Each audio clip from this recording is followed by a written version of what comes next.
പുതിയൊരു വീഡിയോയിലേക്ക് എല്ലാവർക്കും സ്വാഗതം. ഈ സൈക്കോളജിക്കലി ഹെൽത്തി ആയിട്ടുള്ള ഫാമിലികളിൽ ഈ ഹെൽത്തി ആയിട്ടുള്ള പാരൻസ് അല്ലെങ്കിൽ പാരന്റിംഗ് ഉള്ള ഫാമിലികളിലെ പാരൻസ് എന്ന് പറയുന്നത് അവരുടെ ഏറ്റവും വലിയ സന്തോഷം എന്ന് പറയുന്നത് അവരുടെ കുട്ടി സക്സീഡ് ആവുന്നതും ജീവിതത്തിൽ വിജയിക്കുന്നതും പുതിയ ലെവലുകളിലേക്ക് അവർ പോകുന്നതും ഒക്കെ കാണുന്നതായിരിക്കും. കുട്ടി തന്നെക്കാൾ മികച്ച രീതിയിൽ ഉയർന്നു പോകണമെന്നും തന്നെക്കാൾ അച്ചീവ്മെന്റ്സ് ലൈഫിൽ നേടണമെന്നും അത്രത്തോളം ഉയരങ്ങളിൽ അവർ എത്തണമെന്നും ആത്മാർത്ഥമായിട്ട് ആഗ്രഹിക്കുന്നവരാണ്. ഒരിക്കലും ഞാൻ അനുഭവിച്ച പോലെ എൻ്റെ കുട്ടി അനുഭവിക്കരുത് എന്ന് ചിന്തിക്കുന്നവരാണ് നോർമൽ ആയിട്ടുള്ള പാരൻസ്. എന്നാൽ നാർസിസിസ്റ്റിക് പേഴ്സണാലിറ്റി ഡിസോർഡർ ഉള്ള ആൾക്കാരുടെ നാർസിസിസ്റ്റിക് ആയിട്ടുള്ള ഇത്തരത്തിലുള്ള പാരൻസിന്റെ മക്കളായിട്ട് ജനിക്കുന്ന കുട്ടികൾക്ക് അവരുടെ ലൈഫ് എന്ന് പറയുന്നതിന്റെ നേരെ വിപരീതമാണ്. അവർ എത്രത്തോളം ലൈഫിൽ എന്തെങ്കിലും നേട്ടം അവർ ഉണ്ടാക്കുന്നെങ്കിൽ തന്നെ ആ ഓരോ നേട്ടത്തിനും അത് സെലിബ്രേറ്റ് ചെയ്യപ്പെടുന്നതിന് പകരം ഓരോ പണിഷ്മെന്റുകളാണ് ഈ കുട്ടികൾ അനുഭവിക്കേണ്ടി വരുന്നത്. ഈ നാർസിസ്റ്റിക് പാരന്റിന്റെ ഭാഗത്തു നിന്നും കോൾഡ് ആയിട്ടുള്ള നോട്ടവും തളർത്തുന്ന രീതിയിലുള്ള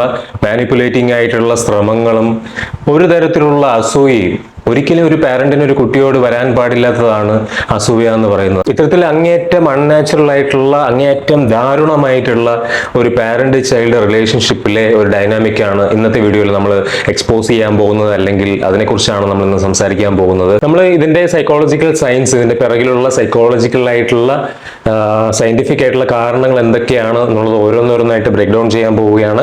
എന്തുകൊണ്ടാണ് ഇത്തരത്തിൽ ഇവർ നിങ്ങൾക്കിടയിൽ ഒരു കോമ്പറ്റേറ്റീവ് മെന്റാലിറ്റി വെക്കുന്നത്, എന്തിനാണ് സ്വന്തം മക്കളോട് ഇവർ കോമ്പറ്റീഷൻ കാണിക്കുന്നത്, മക്കളെ പിടിച്ച് താഴെയിടാനായിട്ട് ഇവർ ശ്രമിക്കുന്നത് എന്നൊക്കെയുള്ളത് വളരെ വിശദമായിട്ട് വളരെ ക്ലിയർ ആയിട്ട് ഇന്നത്തെ വീഡിയോയിൽ നമുക്ക് സംസാരിക്കാം. ഇതിന്റെ പിറകിൽ ഒരു സൈക്കോളജി നമ്മൾ വളരെ കൃത്യമായിട്ട് മനസ്സിലാക്കിയിരിക്കണം. ഒരു ഹെൽത്തി ആയിട്ടുള്ള പാരന്റ് അല്ലെങ്കിൽ നോർമൽ ആയിട്ടുള്ള ഒരു പാരന്റ് എന്ന് പറയുന്നത് അവരുടെ കുട്ടിയെ അവർ സെപ്പറേറ്റ് ആയിട്ടുള്ള ഒരു ഹ്യൂമൻ ബീയിങ് ആയിട്ടാണ് കാണുന്നത്. ഇതിനെയാണ് ഡിഫറൻസിയേഷൻ ഓഫ് സെൽഫ് എന്ന് പറയുന്നത്. അതായത് ഒരു വ്യക്തിയെ നമ്മൾ മറ്റൊരു വ്യക്തിയായി തന്നെ കാണുന്നു എന്നുള്ളതാണ്, അല്ലെങ്കിൽ കുട്ടികളെ മറ്റൊരു ഇൻഡിവിജ്വൽ ആയിട്ട് തന്നെ കാണാനുള്ള ശേഷിയാണ് ഇത് സൂചിപ്പിക്കുന്നത്. എന്നാൽ ഒരു നാർസിസ്റ്റിന് ഇത്തരത്തിൽ സോളിഡ് ആയിട്ടുള്ള ഒരു ഇന്റേണൽ സെൽഫ് ഐഡന്റിറ്റി തന്നെ ഇല്ലാത്ത ആൾക്കാരായതുകൊണ്ട് തന്നെ, ഒട്ടും ഇമോഷണൽ റെഗുലേഷൻ ഇല്ലാത്ത ആൾക്കാരായതുകൊണ്ട് തന്നെ അവർക്ക് ചുറ്റുമുള്ള ആൾക്കാരെ, എസ്പെഷ്യലി അവരുടെ കുട്ടികളെ, അവരുടെ തന്നെ എക്സ്റ്റൻഷൻ ആയിട്ടാണ് കാണുന്നത്. അവരുടെ മനസ്സിൽ നിങ്ങളൊരു സെപ്പറേറ്റ് വ്യക്തിയല്ല. അവരെ സംബന്ധിച്ചിടത്തോളം അവരുടെ നാർസിസ്റ്റിക് ആയിട്ടുള്ള സെൽഫിനെ പ്രൊട്ടക്ട് ചെയ്യാൻ, അവരുടെ ഇമോഷൻസിൽ റെഗുലേറ്റ് ചെയ്യാൻ, അവർ നല്ലതാണെന്ന് മറ്റുള്ളവർക്ക് മുന്നിൽ പ്രസന്റ് ചെയ്ത് കൊടുക്കാനുള്ള ഒരു ഉപകരണം മാത്രമാണ് നിങ്ങൾ. അത് നിങ്ങൾ അവരുടെ മക്കളാണെങ്കിൽ പോലും. നിങ്ങൾ എന്തെങ്കിലും ഒരു അച്ചീവ്മെന്റ് ലൈഫിൽ നേടിയാൽ, അത് നിങ്ങളുടെ ഒരു അക്കാഡമിക് ആയിട്ടുള്ള അച്ചീവ്മെന്റ് ആവട്ടെ, നിങ്ങളൊരു ജോബിൽ നേടിയ അച്ചീവ്മെന്റ് ആവട്ടെ, അല്ലെങ്കിൽ നിങ്ങൾ നല്ലൊരു പാർട്ണറിനെ കണ്ടുപിടിച്ചതാവട്ടെ, ഇത് ഇത്തരത്തിൽ എന്ത് തരത്തിലുള്ള അച്ചീവ്മെന്റ്സ് നിങ്ങളുടെ ലൈഫിൽ നിങ്ങൾ നേടിയാലും ഒരു നോർമൽ പേഴ്സൺ, നോർമൽ പാരന്റ് അല്ലെങ്കിൽ ഇത്തരത്തിൽ NPD ഇല്ലാത്ത ഒരു പാരന്റ് അതിനെ നോക്കിക്കാണുന്നത് മറ്റൊരു തരത്തിലാണ്. അവർക്കൊരു എഫക്റ്റീവ് എമ്പതി ഉള്ള മനുഷ്യർ, അത്തരത്തിൽ എഫക്റ്റീവ് എമ്പതി ഉള്ള മനുഷ്യർ അതിനെ നോക്കിക്കാണുന്നത് അവർക്ക് അങ്ങനെ ഒരു ഇത് കിട്ടിയല്ലോ, നല്ല കാര്യമല്ലേ, ഭയങ്കര സന്തോഷിക്കേണ്ട ഒരു കാര്യമല്ലേ എന്നുള്ള രീതിയിലായിരിക്കും, ജെന്യുവൻ ആയിട്ട് സന്തോഷം ഫീൽ ചെയ്യുന്ന രീതിയിലായിരിക്കും അവരതിനെ നോക്കിക്കാണുന്നത്. എന്നാൽ മറിച്ച് ഈ നാർസിസ്റ്റിക് ആയിട്ടുള്ള ആൾക്കാരുണ്ടല്ലോ, ഈ നാർസിസ്റ്റിക് ആയിട്ടുള്ള ആൾക്കാർ എപ്പോഴും അവരുടെ ഈ ഒരു സ്പോട്ട് ലൈറ്റ് അവരിൽ നിന്ന് തന്നെ ഇങ്ങനെ മാറിപ്പോകുന്ന പോലെ കാര്യങ്ങളെ നോക്കിക്കാണുന്നവരാണ്. ഒരു നാർസിസ്റ്റിനെ സംബന്ധിച്ചിടത്തോളം വളരെ ലിമിറ്റഡ് എമൗണ്ട് ഓഫ് സക്സസും അറ്റൻഷനും പ്രൈസും ഒക്കെ ലോകത്തുള്ളൂ. അതെപ്പോഴും ഇവർക്ക് കിട്ടിക്കൊണ്ടിരിക്കാനുള്ളതാണ്. അവരുടെ മക്കൾക്ക് അത് കിട്ടുമ്പോൾ ആ സ്പോട്ട് ലൈറ്റ് അവരിൽ നിന്ന് മാറി മക്കളിലേക്ക് മാറിപ്പോകും. അപ്പൊ അത് അവർക്ക് ഭയങ്കര പ്രശ്നമാണ്. അവർക്ക് അങ്ങേയറ്റം പാത്തോളജിക്കൽ ആയിട്ടുള്ള envy, അവരുടെ ഉള്ളിൽ കിടക്കുന്ന ആ പാത്തോളജിക്കൽ ആയിട്ടുള്ള അസൂയ എന്ന് പറയുന്നത് അങ്ങ് പുറത്തു വരാൻ തുടങ്ങും. അത് മക്കളിലേക്ക് തിരിയാൻ തുടങ്ങും. എത്രയും പെട്ടെന്ന് പിന്നെ മക്കളെ വലിച്ച് താഴെ ഇട്ടുകൊണ്ട്, വലിച്ച് അവരുടെ സ്റ്റാൻഡേർഡിൽ കൊണ്ടുവന്നുകൊണ്ട്, അവരെ തളർത്തിക്കൊണ്ട് ഈ സ്പോട്ട്ലൈറ്റ് അവരിൽ നിന്നും ഈ മാതാവിലേക്ക് വരാൻ വേണ്ടി അല്ലെങ്കിൽ പിതാവിലേക്ക് വരാൻ വേണ്ടി ഈ നാർസിസ്റ്റിക് പാരന്റ്സ് ഇങ്ങനെ ശ്രമിച്ചുകൊണ്ടിരിക്കും. പിന്നെ അങ്ങോട്ട് പലപ്പോഴും ഇത്തരത്തിൽ നാർസിസ്റ്റിക് പാരന്റ്സിന്റെ ഭയങ്കരമായിട്ടുള്ള ബുദ്ധിമുട്ടുകൾ അനുഭവിക്കുന്ന കുട്ടികൾ നമുക്ക് നാട്ടിൽ നമ്മുടെ ചുറ്റും ഉണ്ടെങ്കിൽ പോലും നമുക്ക് അവരെ ഹെൽപ്പ് ചെയ്യാൻ പറ്റാത്ത വിധം അവർ ലോക്കായി പോകുന്ന അവസ്ഥ ഉണ്ടാവുന്നത് ഈ കൾച്ചറലി ഉള്ള, സമൂഹത്തിൽ തന്നെയുള്ള ഈ നാർസിസം ട്രെയ്റ്റ്സിനെ നോർമലൈസ് ചെയ്ത് വെച്ചിരിക്കുന്ന ആ ഒരു സ്ഥിതിയാണ്. ഇവർ ചെയ്യുന്ന കാര്യങ്ങളിലെ ഒന്നാമത്തെ കാര്യമാണ് ദ സാക്രിഫൈസ് ഹൈജാക്ക് എന്ന് പറയുന്നത്. കുട്ടി എന്തൊക്കെ അച്ചീവ് ചെയ്യുമോ അതിന്റെ എല്ലാത്തിന്റെയും ക്രെഡിറ്റ് ഈ നാർസിസ്റ്റിക് പാരന്റ് അങ്ങ് അടിച്ചെടുക്കും. ഈ നാർസിസ്റ്റിക് പാരന്റ്സിന്റെ കുട്ടികൾ അവരെ പഠിച്ചു കഴിഞ്ഞിട്ട് അവർക്ക് നല്ലൊരു ജോലി കിട്ടുകയാണ്. അത് വിദേശത്താണെങ്കിലും അല്ലെങ്കിൽ ഇവിടെ നാട്ടിൽ തന്നെ ആണെങ്കിലും അല്ലെങ്കിൽ ബാംഗ്ലൂരോ അങ്ങനെ എവിടെയെങ്കിലും ആണെങ്കിൽ ഇവരെന്ന് പറയുന്നത് അപ്പം തന്നെ നാർസിസ്റ്റിക് പാരന്റ്സ് പാരൻസ് ഉടനെ തന്നെ അവരുടെ ബന്ധുക്കളെയും മറ്റുള്ള ആൾക്കാരെയും അവരുടെ സുഹൃത്തുക്കളെയും ഒക്കെ വിളിച്ചിട്ട് പറയും ഇത്രയും നല്ലൊരു ജോലി കിട്ടിയെന്ന്. എന്തുകൊണ്ടാണ്? ഇവർ സന്തോഷിക്കുന്നതുകൊണ്ടല്ല, ഇവർക്ക് നാർസിസിസ്റ്റിക് സപ്ലൈ കിട്ടാൻ വേണ്ടിയിട്ടാണ്. അങ്ങനെ എൻ്റയർ കമ്മ്യൂണിറ്റി അവരെ പ്രൈസ് ചെയ്യണം. എന്തിന്? നിങ്ങളെ വളർത്തിയതിന്. നിങ്ങളെ വളർത്തിയോണ്ടാണല്ലോ, ഇവർ വളർത്തിയത് കൊണ്ടാണ് നിങ്ങൾക്ക് ആ ഒരു ജോലി കിട്ടിയതും നിങ്ങളെ വിദേശത്ത് പോകാനായിട്ടുള്ള ഇത് കിട്ടിയതും ഇവർ വളർത്തിയത് കൊണ്ടാണ്. എല്ലാ ആൾക്കാരും ഇവരെ പ്രൈസ് ചെയ്യണം. എന്തിനാണ്? ഈ കുട്ടികളെ വളർത്തിക്കൊണ്ട് വന്ന് പഠിപ്പിച്ച് ഇത് വിദേശത്തേക്ക് ജോലി ആക്കി കൊടുത്തത് ഇവരുടെ ക്രെഡിറ്റ് ആണ് എന്നുള്ള രീതിയിൽ. ഇവരൊക്കെ ജീവിതത്തിൽ വൻ പരാജയമായിട്ടുള്ള ആൾക്കാരായിരിക്കും. എന്നാൽ ഈ മക്കളുടെ ക്രെഡിറ്റ് അടിച്ചെടുക്കാനുള്ള ഒരു അവസരം അത് വളരെ സമൃദ്ധമായി തന്നെ ഇവർ വിനിയോഗിക്കും. നീ വലിയ സ്മാർട്ടാണെന്നൊന്നും നീ വിചാരിക്കണ്ട, എന്റെ ത്യാഗം കൊണ്ടാണ്, ഞാൻ ഇത്രയും കിടന്ന് കഷ്ടപ്പെട്ടുകൊണ്ടാണ് നീയൊക്കെ ഇത്രയൊക്കെ നേടിയത്. നീ ഈ നേടുന്ന ഓരോ നേട്ടം ഉണ്ടല്ലോ, അതിന്റെ എല്ലാ പിറകിൽ എന്റെ അധ്വാനമാണ്, ഞാൻ കാരണമാണ് നീ ഇതൊക്കെ നേടിയത്. കുട്ടിയുടെ ഹാർഡ് വർക്ക് കംപ്ലീറ്റ്ലി ഇറേസ് ചെയ്ത് കളയുന്ന ഇവർ അവർ റേസ് ചെയ്തുകൊണ്ട് വന്നതുകൊണ്ടാണ് ഇവരുടെ കുട്ടിയുടെ ഓരോ അച്ചീവ്മെന്റും സംഭവിച്ചത് എന്നുള്ള രീതിയിലേക്ക് കുട്ടിക്ക് ഒരു സെൽഫ് എസ്റ്റീമും ഉണ്ടാക്കാത്ത രീതിയിൽ അവർ നേടുന്ന എല്ലാ മെഡലുകളും എടുത്തണിയേണ്ടത് നാർസിസിസ്റ്റിക് ആയിട്ടുള്ള ഈ പാരന്റ്സ് ആയിട്ടുള്ള നമ്മളാണ് എന്നുള്ളൊരു ഇമേജ് തന്നെ കുട്ടികളിലേക്ക് ഇങ്ങനെ കൊടുത്തുകൊണ്ടിരിക്കുകയും ആ തരത്തിൽ ഇങ്ങനെ ഇവരെ തളർത്തിക്കൊണ്ടിരിക്കുകയും ചെയ്യുകയാണ് ചെയ്യുന്നത്. നമുക്ക് ഒരു കുട്ടിയോടാണ്, സ്വന്തം കുട്ടിയോടാണ് ഒരു പാരന്റ് ഇങ്ങനെ ചെയ്യുന്നതെന്ന് ആലോചിക്കുക. രണ്ടാമത്തേത് സബോട്ടാഷിംഗ് മൈൽ സ്റ്റോൺസ്, നേട്ടങ്ങളെല്ലാം താറുമാറാക്കുക. എപ്പോഴെങ്കിലും നിങ്ങളുടെ എക്സാംസിന് വേണ്ടി പ്രിപ്പയർ ചെയ്യുമ്പോൾ, അല്ലെങ്കിൽ നിങ്ങളുടെ എന്താ പറയുക, ഒരു വെഡിങ്ങിന് വേണ്ടിയിട്ട് പ്രിപ്പയർ ചെയ്യും, വെഡിങ്ങിന് തൊട്ട് മുമ്പുള്ള ഒരു സമയത്ത്, അല്ലെങ്കിൽ നിങ്ങളൊരു കരിയർ മൂവ് നടത്താൻ പോകുന്നതിന് തൊട്ട് മുമ്പുള്ള സമയത്ത് ഈ നാർസിസ്റ്റിക് ആയിട്ടുള്ള പാരന്റ് ഒരു വലിയ ഡ്രാമയും കൊണ്ടുവരും. ഇതൊരു കോയിൻസിഡൻസ് ആയിട്ട് സംഭവിക്കുന്ന ഒരു കാര്യമൊന്നും അല്ല കേട്ടോ, യാദൃശ്ചികമായിട്ട് സംഭവിക്കുന്നതല്ല. എപ്പോഴൊക്കെ സ്പോട്ട്ലൈറ്റ് അവരിൽ നിന്ന് മാറി നിങ്ങളിലേക്ക് വരുന്നു, നിങ്ങളുടെ ഒരു കാര്യത്തിലേക്ക് വരുന്നു, നിങ്ങളുടെ പേഴ്സണൽ ആയിട്ടുള്ള ഇൻഡിവിജ്വൽ ആയിട്ടുള്ള ഒരു കാര്യത്തിലേക്ക് വരുന്നു, അപ്പോഴൊക്കെ നാർസിസ്റ്റിന് ഒരു നാർസിസ്റ്റിക് ഇഞ്ചുറി സംഭവിക്കുന്നു. അനാവശ്യമായിട്ട് ഒരു അടി ഉണ്ടാക്കുന്നതിലൂടെ, അനാവശ്യമായിട്ട് കരഞ്ഞ് നിലവിളിക്കുന്നതിലൂടെ, അനാവശ്യമായിട്ടൊരു രോഗം ഉണ്ടെന്ന് ഇവർക്കൊന്ന് അഭിനയിച്ച് കാണിക്കുന്നതിലൂടെ ആ സമയത്ത് ഇവരുടെ ഇമോഷണൽ നീഡ്സ് ആണ് ഏറ്റവും ഇമ്പോർട്ടൻ്റ് എന്നും നിങ്ങളുടെ സന്തോഷത്തിൽ നിന്നും എല്ലാം ശ്രദ്ധ കൊണ്ടുവന്ന് ഇവരെ വീണ്ടും പൊക്കി പറയണമെന്നും ഇവരെ ഇങ്ങനെ ഒരു കൊച്ചു ടാൻഡ്രമുള്ള കുട്ടിയെ പോലെ ഇങ്ങനെ നിങ്ങൾ നോക്കണമെന്നുമാണ് ഇവരുടെ കുട്ടികളോട് ഇവർ ആവശ്യപ്പെടുന്നത്. മൂന്നാമത്തേത് അൺഎൻഡിങ് കമ്പാരിസൺ, ഒരിക്കലും നിലയ്ക്കാത്ത താരതമ്യപ്പെടുത്തലും ട്രയാങ്കുലേഷനും. നിങ്ങൾ എന്തെങ്കിലും ലൈഫിൽ ഒരു നേട്ടം നേടിക്കഴിയുമ്പോൾ സ്വാഭാവികമായിട്ട് എല്ലാ വ്യക്തികൾക്കും വേണ്ട കാര്യമാണ് ഒരു വാലിഡേഷൻ വേണം എന്നുള്ളത്. ഈ വാലിഡേഷൻ നിങ്ങൾ എപ്പോഴും ചെല്ലുക നിങ്ങളുടെ പാരന്റ്സിന്റെ അടുത്ത് തന്നെ ആയിരിക്കും. എല്ലാവരും അങ്ങനെയാണല്ലോ ചെയ്യുന്നത്. എന്നാൽ നാർസിസ്റ്റിക് ആയിട്ടുള്ള കുട്ടികൾ അവരുടെ പാരന്റ്സിന്റെ അടുത്ത് ചെന്ന് കഴിഞ്ഞാൽ അപ്പോൾ ഏതെങ്കിലും തരത്തിൽ ട്രയാങ്കുലേറ്റ് ചെയ്യാനുള്ള ശ്രമം, ഏതെങ്കിലും തരത്തിൽ കമ്പയർ ചെയ്യാനുള്ള ശ്രമം ഇവരുടെ പാരന്റ്സ് നടത്തും എന്നുള്ളതാണ്. ഉദാഹരണത്തിന് നിങ്ങളൊരു വണ്ടി വാങ്ങിക്കുകയാണ്, നിങ്ങളുടെ ഒരു ജോബിന്റെ നിങ്ങൾക്ക് കിട്ടിയ ഒരു പൈസയ്ക്ക് നിങ്ങളൊരു വണ്ടി വാങ്ങിച്ചുകൊണ്ട് വന്നു. അപ്പോൾ നിങ്ങളുടെ പാരന്റ്സ് പറയുകയാണ് ആ കാറൊക്കെ കൊള്ളാം, ബൈക്കൊക്കെ കൊള്ളാം, പക്ഷെ നീ മറ്റേ അവനെ കണ്ടില്ലേ, നിന്റെ കസിനെ കണ്ടില്ലേ, അത് സ്വന്തമായിട്ട് വീടൊക്കെ വാങ്ങിച്ചു കൊടുത്തു, അച്ഛനും അമ്മയ്ക്കും വേണ്ടി വലിയ വീടൊക്കെ വെച്ച് ആ വീട്ടിൽ ഇപ്പൊ അച്ഛനമ്മയും കൊണ്ട് താമസിപ്പിച്ചിരിക്കുക വീട്ടിൽ. അവരെ കണ്ടുപഠിക്കണം, അതൊക്കെയാണ് അച്ചീവ്മെന്റ്. ഇതൊക്കെ ഒരു അച്ചീവ്മെന്റ് ആണ്, ഇതൊക്കെ ചെറിയ ചെറിയ കാര്യങ്ങളല്ലേ. ഈ ടാക്ടിക് നിങ്ങൾക്ക് അറിയാമല്ലോ, ഇത് ട്രയാങ്കുലേഷൻ ആണ് നാർസിസ്റ്റുകളുടെ. എന്നാൽ ഇവിടെ ട്രയാങ്കുലേറ്റ് ചെയ്യുന്നതിലൂടെ കുട്ടിയിൽ വരുന്ന ഡാമേജ് എന്ന് പറഞ്ഞാൽ കുട്ടി എന്തെങ്കിലും ഒരു സന്തോഷം അനുഭവിക്കുമ്പോൾ അപ്പൊ തന്നെ ആ സന്തോഷം അവരിൽ നിന്ന് നശിപ്പിച്ച് വീണ്ടും ഇവർ വാലിഡേഷൻ സിക്കുക. അപ്പൊ ഈ കുട്ടി വിചാരിക്കുന്ന അപ്പൊ ഞാൻ ഇതിനേക്കാളും വലുത് എന്തെങ്കിലും അച്ചീവ് ചെയ്തുകൊണ്ട് വന്ന് അംഗീകരിക്കുമായിരിക്കും, വേറെ എന്തെങ്കിലും ഞാൻ ചെയ്തുകൊണ്ട് വന്ന് അംഗീകരിക്കുമായിരിക്കും, വേറെ എന്തെങ്കിലും കാര്യം എന്തെങ്കിലും ചിലപ്പോൾ ഇതല്ലായിരിക്കും എൻ്റെ പാരന്റിന് വേണ്ടത്, വേറെ എന്തെങ്കിലും ആയിരിക്കും.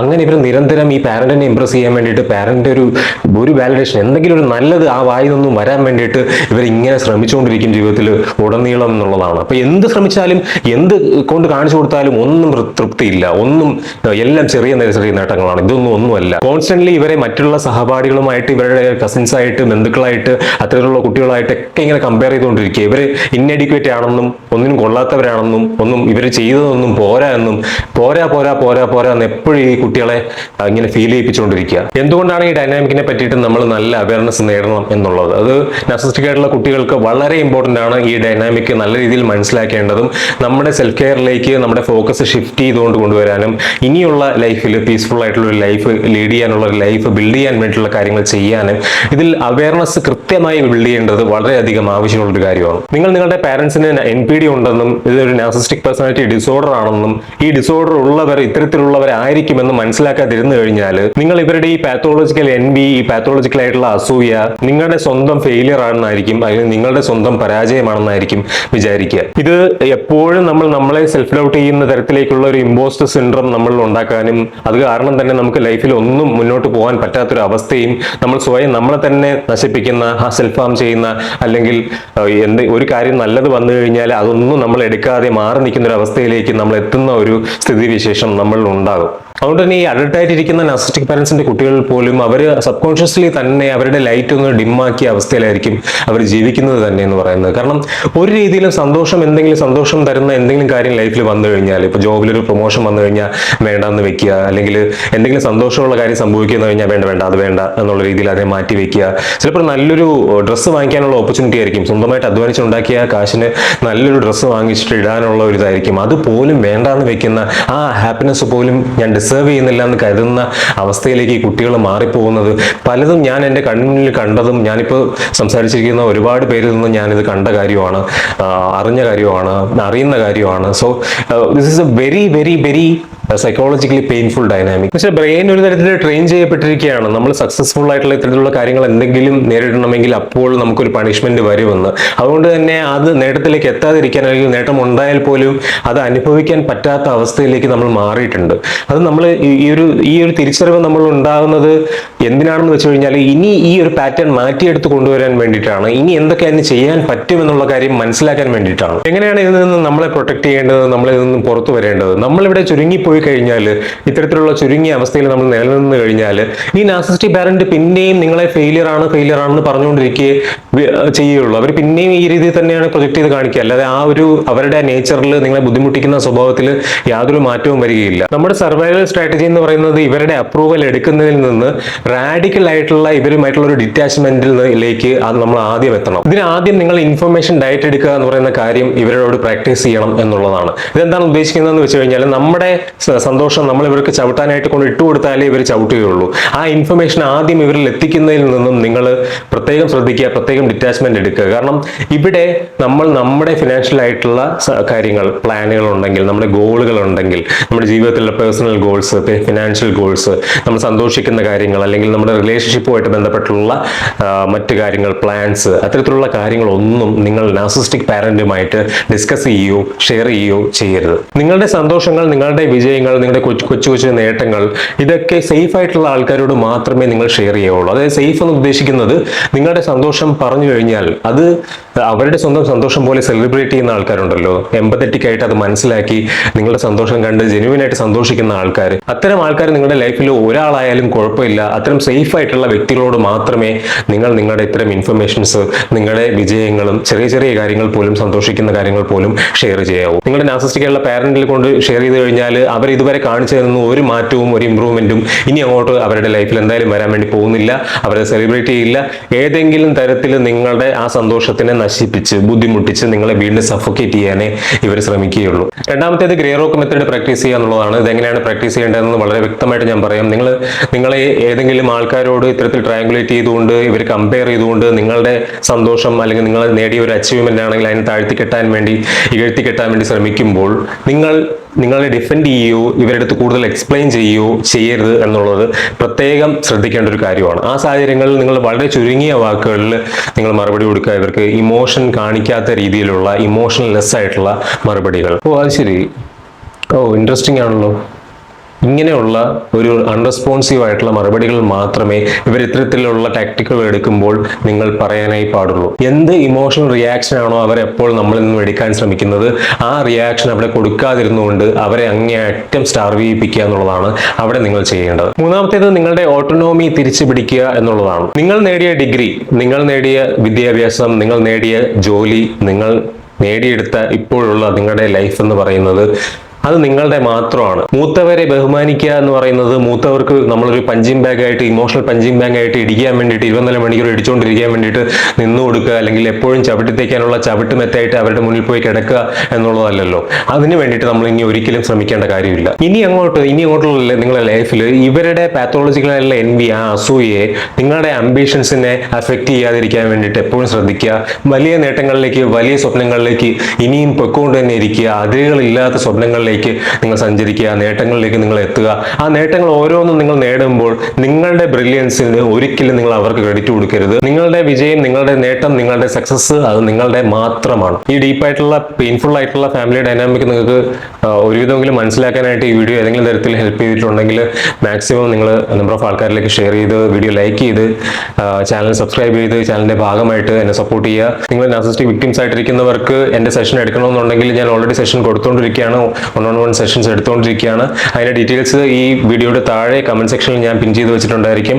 ഈ സെഷൻ രജിസ്റ്റർ ചെയ്ത് നിങ്ങൾ അറ്റൻഡ് ചെയ്ത് ഇതിന്റെ ഭാഗമാകാൻ നമ്മുടെ കമ്മ്യൂണിറ്റി കൂടുതൽ മെച്ചപ്പെടുത്താനുള്ള ഒരു അവസരവും കൂടിയാണ്. നിങ്ങളെ പൂർണ്ണമായിട്ടും കേട്ടിരുന്ന് റിക്കവറി സ്ട്രാറ്റജീസ് സംസാരിച്ച് എന്തൊക്കെ നമുക്ക് ഇനി ചെയ്യാൻ പറ്റുമെന്നുള്ള കാര്യത്തിൽ നിങ്ങൾക്ക് മുന്നോട്ടുള്ള ഒരു യാത്രയിൽ ഒരു ഡയറക്ഷന്റെ കാര്യത്തിലൊക്കെ നമുക്ക് നല്ല രീതിയിൽ ഡിസ്കഷൻ ഈ ഒരു സെഷൻ വഴി നടത്താവുന്നതാണ്. അതിൽ ഒരുപാട് റിസോഴ്സസും കോൺടാക്ട്സും ഒക്കെ ഞാൻ പ്രൊവൈഡ് ചെയ്യുന്നുണ്ട്. അപ്പോൾ ആ സെഷന്റെ ഭാഗമാകും. നിങ്ങൾ ഇനി ആയിട്ടില്ലാത്തവർ, ഇനിയും രജിസ്റ്റർ ചെയ്തില്ലാത്തവർ രജിസ്റ്റർ ചെയ്ത് അതിന്റെ കൂടി ഭാഗമാകുക. പുതിയൊരു വീഡിയോ ആയിട്ട് അടുത്ത ദിവസങ്ങളിൽ തന്നെ നമുക്ക് വീണ്ടും കാണാം. അതുവരെ നിങ്ങൾക്ക് എല്ലാവർക്കും